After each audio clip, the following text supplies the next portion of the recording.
Palavra da Verdade, com Hernandes Dias Lopes. Irmãos amados, nós vamos então abrir a palavra de Deus no texto do profeta Isaías, capítulo 53, e faremos a leitura de todo esse texto. Isaías 53.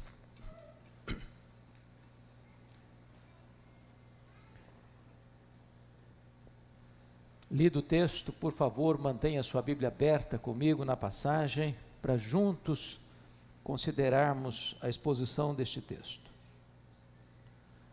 Quem creu em nossa pregação, e a quem foi revelado o braço do Senhor, porque foi subindo como renovo perante ele, e como raiz de uma terra seca, não tinha aparência nem formosura, olhámo-lo, mas nenhuma beleza havia que nos agradasse. Era desprezado e o mais rejeitado entre os homens, homem de dores e que sabe o que é padecer. E como um de quem os homens escondem o rosto, era desprezado e dele não fizemos caso. Certamente ele tomou sobre si as nossas enfermidades e as nossas dores levou sobre si. E nós o reputávamos por aflito, ferido de Deus e oprimido. Mas ele foi traspassado pelas nossas transgressões e moído pelas nossas iniquidades. O castigo que nos traz a paz estava sobre ele, e pelas suas pisaduras fomos sarados. Todos nós andávamos desgarrados como ovelhas, cada um se desviava pelo caminho, mas o Senhor fez cair sobre ele a iniquidade de nós todos. Ele foi oprimido e humilhado, mas não abriu a boca. Como cordeiro foi levado ao matadouro, e como ovelha muda perante os seus tosqueadores, ele não abriu a boca. Por juízo opressor foi arrebatado, e de sua linhagem, quem dela cogitou? Porquanto foi cortado da terra dos viventes. Por causa da transgressão do meu povo foi ele ferido. Designaram-lhe a sepultura com os perversos, mas com o rico esteve na sua morte, posto que nunca fez injustiça, nem dolo algum se achou em sua boca. Todavia, ao Senhor agradou moê-lo, fazendo-o enfermar. Quando der ele a sua alma como oferta pelo pecado, verá a sua posteridade e prolongará os seus dias, e a vontade do Senhor prosperará nas suas mãos. Ele verá o fruto do penoso trabalho de sua alma e ficará satisfeito. O meu servo, o justo, com o seu conhecimento justificará muitos, porque as iniquidades deles levará sobre si. Por isso eu lhe darei muitos como a sua parte, e com os poderosos repartirá ele o despojo, porquanto derramou a sua alma na morte. Foi contado com os transgressores, contudo, levou sobre si o pecado de muitos, e pelos transgressores intercedeu. Amém. Eu quero fazer uma declaração meridianamente clara, eloquente, poderosa, bendita. Deus ama você. E Ele não escreveu estas palavras em letras de fogo nas nuvens. Ele escreveu esta verdade magna, esculpindo-a na cruz do seu Filho. Deus amou você e deu a você o seu Filho, para que você, crendo nele, não pereça, mas tenha a vida eterna. Deus amou você de tal maneira que Ele deu tudo. Ele deu a si mesmo, Ele deu o seu Filho. A morte de Cristo na cruz não foi um acidente. A morte de Cristo na cruz estava planejada antes da fundação do mundo. Diz a Bíblia que o Cordeiro foi morto antes da fundação do mundo. A cruz sempre esteve incrustada no coração de Deus. O Senhor Jesus Cristo veio para morrer. Ele entrou no mundo como o cordeiro que tira o pecado do mundo. A cruz sempre esteve presente, desde o Éden, passando pelo Êxodo, pela conquista da terra, pelo cativeiro babilônico, pelo retorno da terra, à terra prometida. Ao longo dos anos, dos séculos, Deus foi revelando com toda clareza, através de símbolos, os mais eloquentes, a cruz de Cristo. Portanto, o amor de Deus por você é eterno e é perseverante. Nunca Deus recuou nesse propósito de dar o seu Filho para morrer pelos seus pecados, pelos meus pecados, pelos nossos pecados.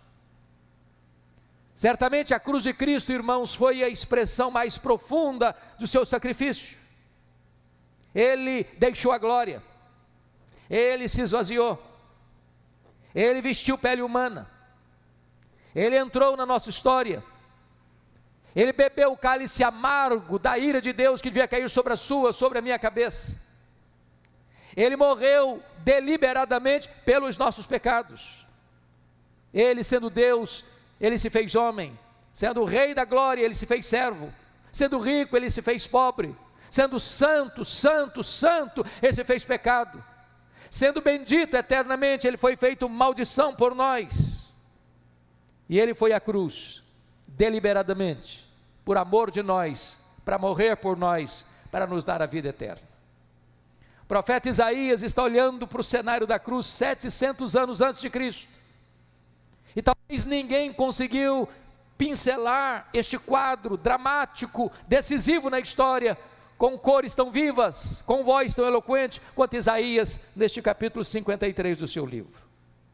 E esse texto lido, revela-nos 4 verdades, que quero considerar com vocês, nesta noite. Em primeiro lugar, quem levou Jesus à cruz? Em segundo lugar, que tipo de sofrimento Jesus suportou na cruz? Terceiro, como Jesus reagiu a esses sofrimentos na cruz? E quarto, qual foi a glória da recompensa de Cristo pela sua morte na cruz? Vejamos em primeiro lugar, quem levou Jesus à cruz. Meus amados irmãos, a primeira coisa que precisamos ter claro na nossa mente é que Cristo não morreu por fatores circunstanciais. Cristo não morreu naquela cruz porque tornou-se uma vítima indefesa diante da grande máquina, pesada máquina do Império Romano. Jesus não foi para aquela cruz porque ele foi vítima de uma trama do Sinédrio judaico. Jesus não foi para aquela cruz porque Judas o traiu covardemente por ganância, ou porque Pedro negou covardemente no Getsêmani, ou mesmo porque os discípulos o abandonaram, ou porque os soldados, ou a turba capitaneada por Judas Iscariotes o prendeu no Getsêmani. Ele foi para aquela cruz por você e por mim de forma deliberada. Então, a pergunta fica para nós: quem levou Jesus à cruz? Em primeiro lugar, eu preciso dizer para você que os nossos pecados levaram Jesus à cruz. Quem matou Jesus foi você, fui eu, fomos nós. Diz a Escritura no verso 5, e eu peço que você confira comigo: mas ele foi traspassado pelas nossas transgressões. Antes daquela lança traspassar Jesus, ele foi traspassado pelas nossas transgressões. Confira o verso 8, a parte B: por causa da transgressão do meu povo foi ele ferido, mais do que as chibatadas, mais do que os açoites brutais, ele foi ferido pela transgressão do seu povo. Os nossos pecados o feriram. Confira comigo, por favor, o versículo 12, a parte B: levou sobre si o pecado de muitos. Ele foi levando sobre o seu corpo no madeiro os nossos pecados, e diz 1 Coríntios 15:3 que ele morreu pelos nossos pecados. Versículo 4: Diz: certamente Ele tomou sobre si as nossas enfermidades e as nossas dores levou sobre si, e nós o reputávamos por aflito, ferido de Deus e oprimido. Irmão, se Jesus morreu naquela cruz pelos nossos pecados, isso nos revela duas coisas. Primeira, a malignidade do pecado. Não havia outro meio de Deus salvar-nos, a não ser que o seu Filho santo, puro, justo, fosse como nosso substituto e representante, punido naquela cruz. Porque Deus, sendo justo, não poderia passar por cima do nosso pecado, fazer vistas grossas ao nosso pecado. Então Deus pune no seu Filho e aplica o golpe da lei em seu Filho para poupar-nos e dar-nos a vida eterna. Mas fica a pergunta: quem levou Jesus à cruz? Em segundo lugar, quem levou Jesus à cruz foi o próprio Pai. Confira comigo o versículo 6, na parte B. Mas o Senhor fez cair sobre ele a iniquidade de nós todos. Confira comigo o verso 10. Todavia o Senhor agradou moê-lo, fazendo-o enfermar. Confira comigo ainda o verso 4, a parte B. E nós o reputávamos por aflito, ferido de Deus e oprimido. Isso é espantoso. Porque o Pai, por nos amar e livrar-nos da condenação eterna, não podendo nós salvar-nos a nós mesmos, não havendo qualquer outra possibilidade de sermos salvos, Deus envia o seu Filho como nosso representante, como nosso fiador, como nosso substituto, e Ele assume o nosso lugar. E Deus lança sobre ele a iniquidade de nós todos. Agradou ao Pai moê-lo naquela cruz. Agradou ao Pai feri-lo com a espada da lei, para que nós pudéssemos ser perdoados, salvos e redimidos por sua graça. A cruz aconteceu não por acidente, mas porque o Pai nos amou e entregou o seu próprio Filho. Diz a Escritura: aquele que não poupou seu próprio Filho, antes por todos nós o entregou. E diz mais: Deus prova o seu próprio amor para conosco pelo fato de ter Cristo morrido por nós, sendo nós ainda pecadores. Mas em terceiro lugar, quem levou Jesus à cruz? Primeiro, os nossos pecados. Segundo, o próprio Pai. Terceiro, Jesus voluntariamente foi para aquela cruz. Confira comigo, por favor, o versículo 4. Certamente Ele tomou sobre si as nossas enfermidades e as nossas dores levou sobre si. Confira comigo, por favor, o verso 10. Todavia o Senhor agradou moê-lo, fazendo-o enfermar, quando der Ele a sua alma como oferta pelo pecado. E, meus amados irmãos, fica evidentemente claro que Ele não vai para a cruz como um animal esperneando, vai para o altar do sacrifício. Jesus vai para aquela cruz conscientemente, deliberadamente, voluntariamente. Ele chegou a dizer: ninguém tira a minha vida, pelo contrário, eu espontaneamente a dou. Ele vai para aquela cruz como um rei caminha para a sua coroação. No verso 11b está escrito: o seu servo justo, com o seu conhecimento, justificará muitos, porque a iniquidade deles levará sobre si. A morte de Cristo não foi, portanto, um acidente. Veio para morrer. Por várias vezes ele profetizou aos seus discípulos que ele precisava subir a Jerusalém, ser entregue nas mãos dos principais sacerdotes e escribas para ser crucificado.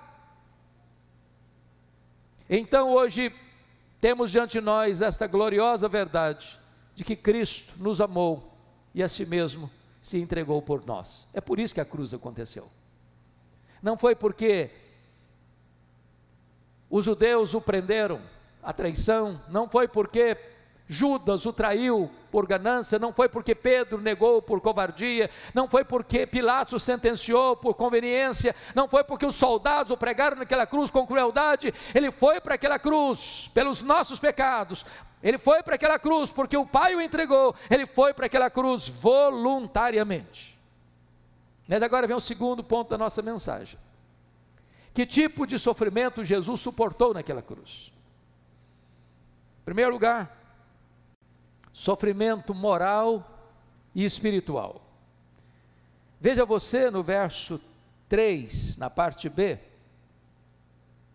que está escrito aí, que o seu sofrimento foi repulsivo. Ao vê-lo, os homens escondem o rosto.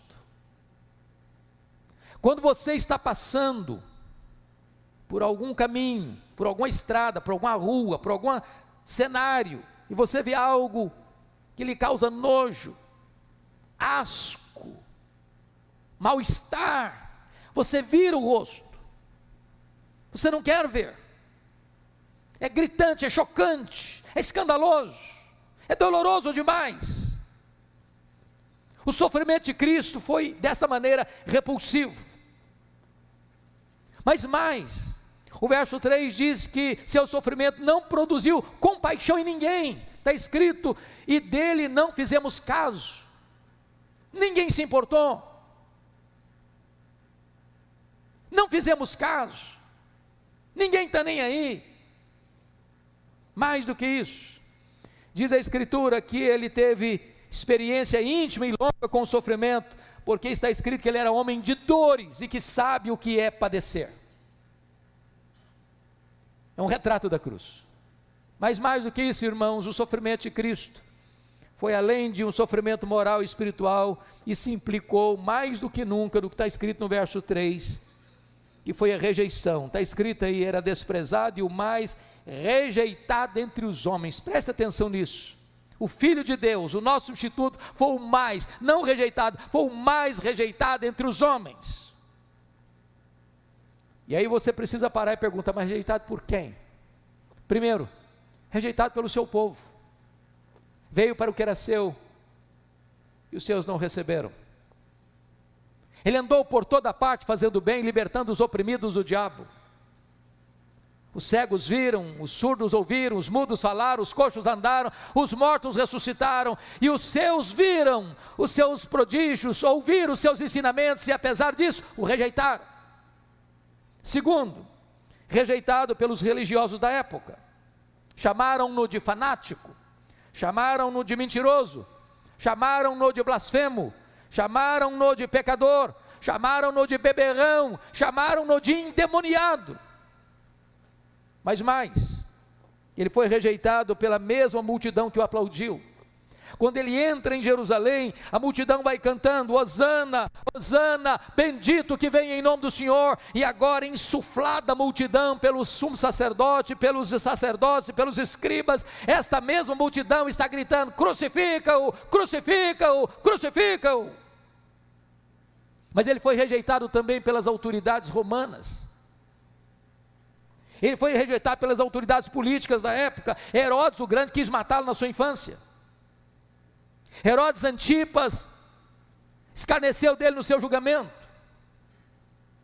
Pôncio Pilatos covardemente o entrega para ser crucificado. Mas ele foi rejeitado pelas autoridades do seu próprio povo.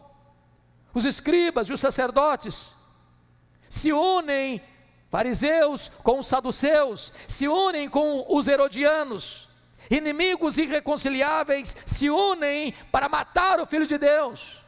Todos se colocaram contra ele. Mas mais, ele foi rejeitado pelos seus próprios apóstolos. Judas o traiu, Pedro negou, os demais covardemente se dispersaram, mas finalmente ele foi rejeitado pelo próprio Pai. Quando na cruz, ele dá um grande brado, Deus meu, por que me desamparaste? A própria criação está com vergonha dele, porque diz a Bíblia que em pleno meio-dia, há trevas, o sol esconde o rosto dele. Naquele momento não havia beleza nele, naquele momento ele era como uma raiz de uma terra seca. Naquele momento Deus havia lançado sobre ele a iniquidade de todos nós. Deus o feriu, agradou a Deus moê-lo, e não havia beleza nele, porque a nossa feiura estava nele, as nossas mazelas estavam nele, as nossas iniquidades estavam nele. E quando ele grita: Deus meu, por que me desamparaste? O Pai o desampara para amparar você, para amparar a mim, para nos amar, nos perdoar, nos redimir e nos dar a vida eterna. Bendito seja o seu nome. Mas ainda, irmãos, diz a Escritura, no verso 3, que ele enfrenta, além disso, humilhação. E eu fico imaginando esta cena, porque ele já tinha sido humilhado lá no Sinédrio, já tinham esbordoado a cabeça dele, já tinham cuspido no rosto dele, já tinham contratado testemunhas falsas para acusá-lo de blasfêmia e conspiração. Agora, quando ele é levado ao pretório romano, os soldados romanos zombam dele nas duas áreas das acusações feitas. Primeiro, zombam dele pela acusação de blasfêmia, de ter se colocado como Deus, e os soldados zombeteiramente se prostram diante dele para adorá-lo, num escárnio. Mas eles zombam dele também pela acusação de que ele estava conspirando contra César, colocando-se como rei, e tecem uma coroa de espinho e colocam na sua cabeça, e batem na sua cabeça. Ele é humilhado, no sentido pleno da palavra. Mas em terceiro lugar, Jesus sofre também as dores físicas. Todos vocês sabem que a crucificação era o pior tipo de pena de morte, talvez, da história da humanidade. Uma morte lenta, dramática, dolorosa, cãibras, dores, sede atroz. E diz a Escritura, no versículo 2, que não tinha aparência nem formosura, olhámo-lo, mas nenhuma beleza havia que nos agradasse. E tem muita gente que, apressada, assodada e equivocadamente, com base nesse versículo, diz que Jesus não era um homem de beleza física. Muito longe da verdade isso. Embora a Bíblia não descreva para nós o porte físico de Jesus, as suas características e predicados físicos, mas certamente ele deveria ser um homem muito bonito. Ele era o próprio Deus feito homem. Quando a Bíblia diz que não havia beleza nele, é óbvio que está descrevendo a cena da cruz. É óbvio que está descrevendo alguém que foi espancado, que foi surrado, que foi vilipendiado, que foi cuspido. Alguém que está com semblante desfigurado, alguém que está ensanguentado, alguém que está enfraquecido, alguém que está moído pela dor. Alguém sobre quem é lançado a iniquidade de todos nós. Esta é a cena que Isaías vê e diz: não havia beleza nele, porque a nossa feiura estava sobre ele, a nossa iniquidade estava sobre ele, o nosso pecado foi lançado sobre ele. É nessa conjuntura que a Bíblia diz que ele estava com o seu semblante desfigurado. Mas, amados, ele sofreu torturas crudelíssimas. Imaginem comigo a cena do Getsemane.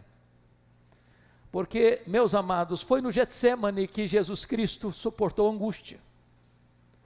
Leia atentamente os evangelhos e você notará isso. A angústia de Jesus não foi na cruz. A angústia de Jesus foi no Getsemane. É ali que a sua alma se angustia até a morte. É ali que ele trava a mais titânica batalha da humanidade. Ali não tem mais nada a não ser angústia que invade a sua alma, porque ele está olhando para aquele cálice amargo.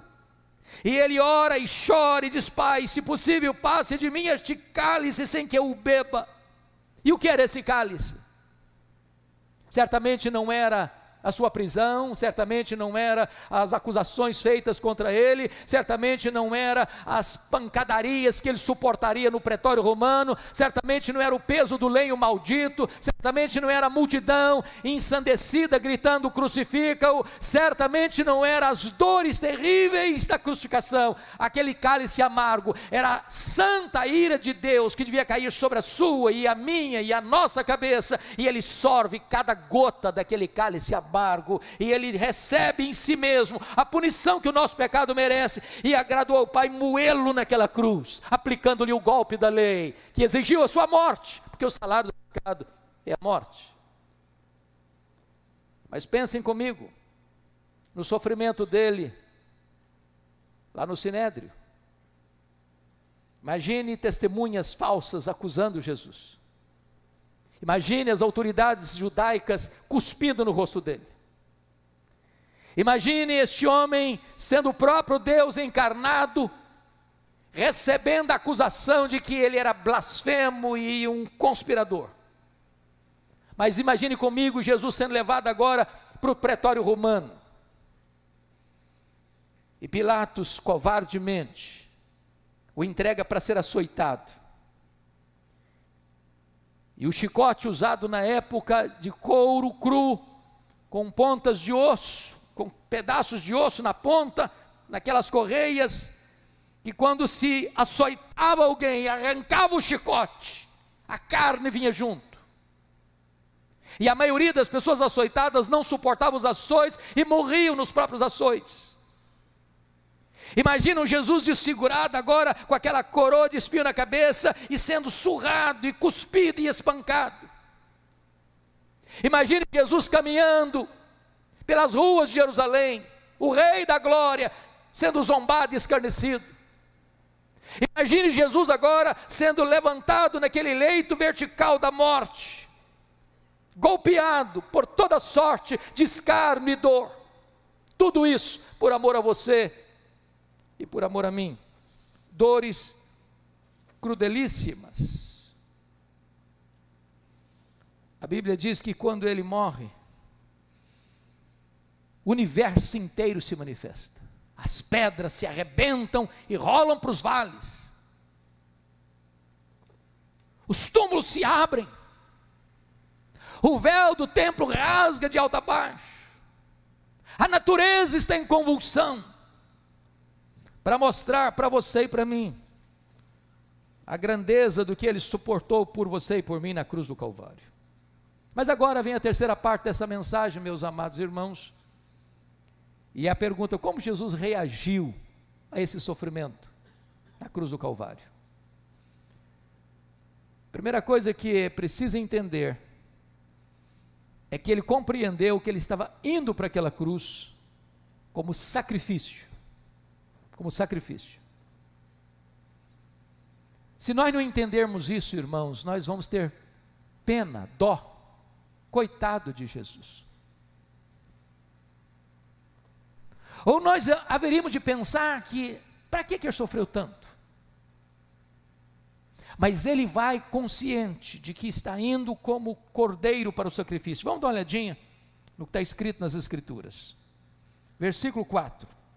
Certamente ele tomou sobre si as nossas enfermidades e as nossas dores levou sobre si. E nós o reputávamos por aflito, ferido de Deus e oprimido. Verso 7. Ele foi oprimido e humilhado, mas não abriu a boca. Como cordeiro foi levado a um matadouro. E como ovelha muda perante os seus tosqueadores, não abriu a boca. Versículo 8. Por juízo opressor foi arrebatado, e de sua linguagem ou da sua linhagem quem dela cogitou, porquanto foi cortado da terra dos viventes, por causa da transgressão do meu povo foi ele ferido. Em outras palavras,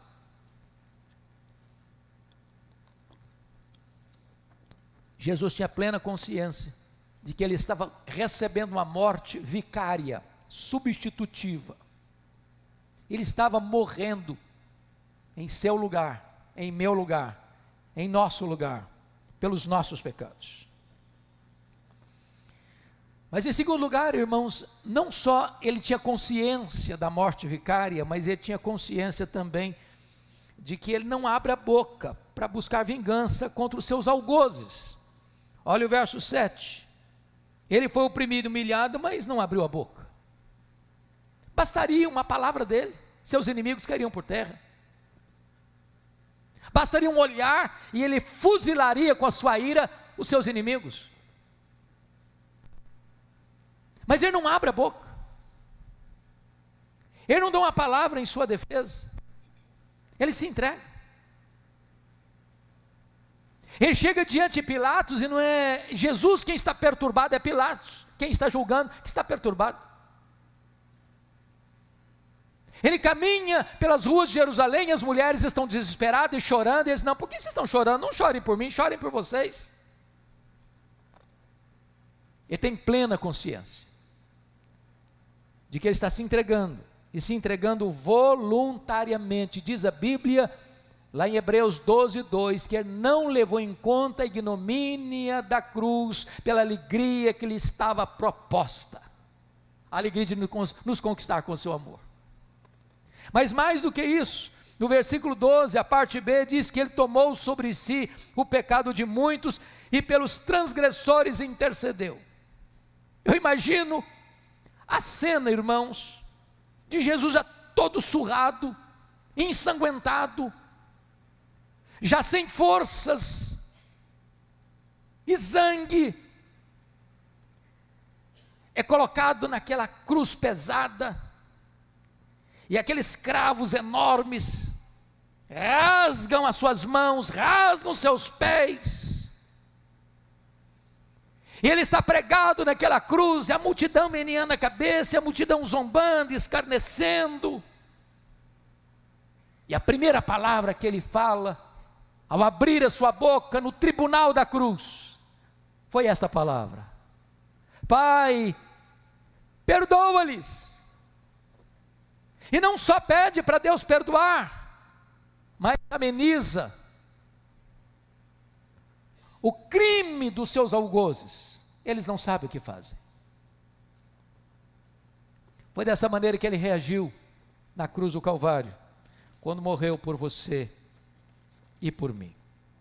Mas eu quero concluir com o quarto e último ponto, olhando agora a gloriosa recompensa de Jesus na cruz do Calvário. E a primeira verdade que eu encontro aqui, irmãos, é a vitória sobre a morte no versículo 10. Todavia o Senhor agradou moê-lo, fazendo-o enfermar. Quando der ele a sua alma como oferta pelo pecado, verá a sua posteridade, prolongará os seus dias. Ele morreria na cruz. E diz a Bíblia que se o inimigo entendesse o plano, jamais teria crucificado o Senhor da glória. É uma espécie de conspiração divina. Jesus entra lá nas entranhas da morte, arranca o aguilhão da morte, mata a morte e ressuscita gloriosamente, inaugurando a imortalidade. Bendito seja Deus. Foi lá na cruz, quando ele morre, meus irmãos, que Jesus Cristo dá o grande brado: está consumado, e ali ele consuma a nossa redenção. Foi lá na cruz que ele expôs principados e potestades ao desprezo e triunfou sobre eles na cruz. Foi lá na cruz que ele esmagou a cabeça da serpente e ressuscitou gloriosamente, abrindo para nós a porta da esperança e da imortalidade. Ele venceu a morte, ele está vivo, ele está no trono e ele voltará. Segundo lugar, irmãos, Jesus, como recompensa da obra da cruz, ele remiu um povo para Deus.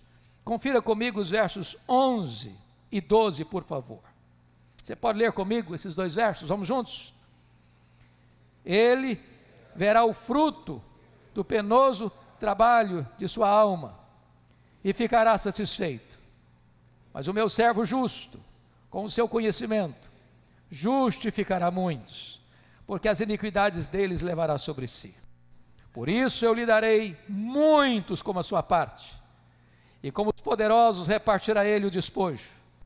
Porquanto derramou a sua alma na morte, foi contado com os transgressores, contudo levou sobre si o pecado de muitos, pelos transgressores intercedeu. Agora há pouco, quando orávamos pelo culto, o pastor estava dizendo que expôs esta semana para a igreja, a semana passada, salvo o melhor juízo, esta semana, esta verdade bendita, que a igreja é o presente de Deus Pai ao Deus Filho. Você e eu, hoje aqui, somos o presente do Deus Pai ao Deus Filho. E agora, pelo sacrifício do Filho, Ele está preparando um povo, remindo um povo.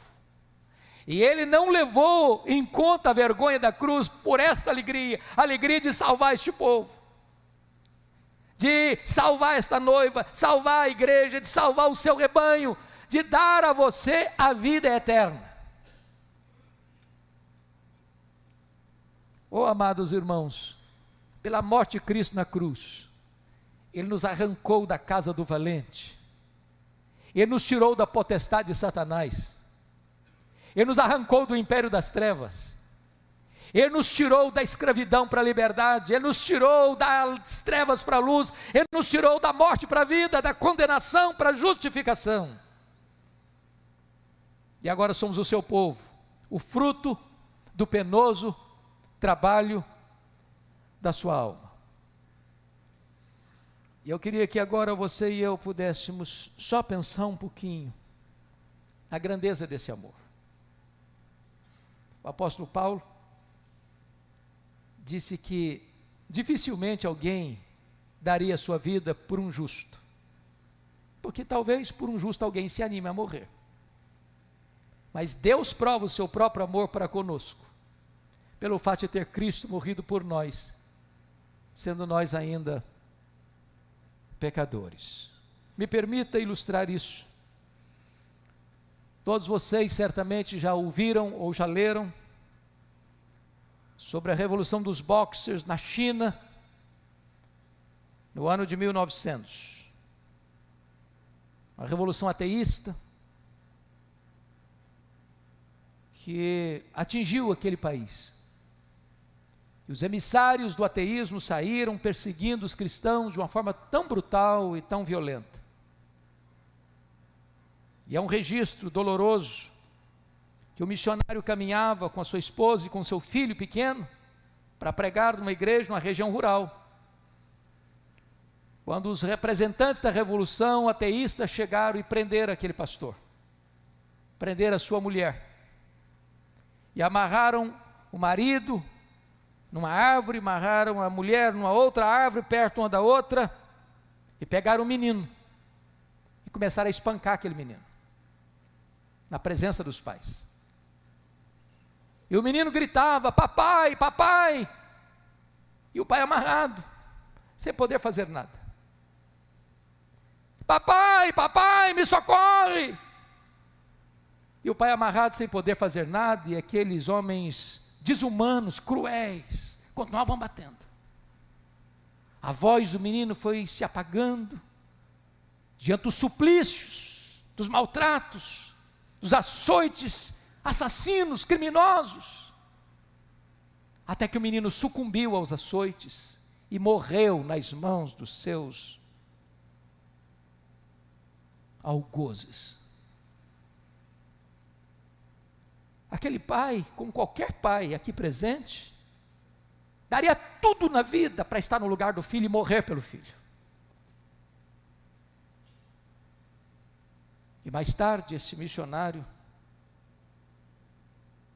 pôde dizer: eu só pude compreender a profundidade do que aconteceu na cruz, depois dessa dolorosa experiência que eu vivi.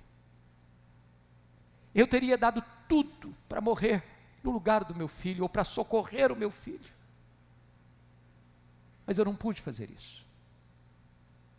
E Deus, sendo todo poderoso Deus, entrega o seu próprio filho para morrer por você.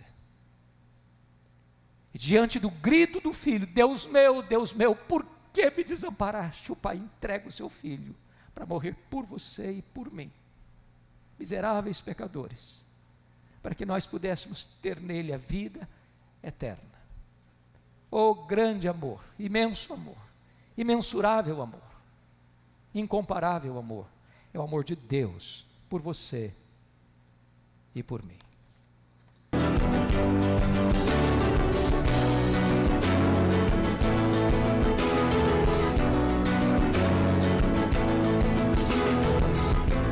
Palavra da Verdade, com Hernandes Dias Lopes.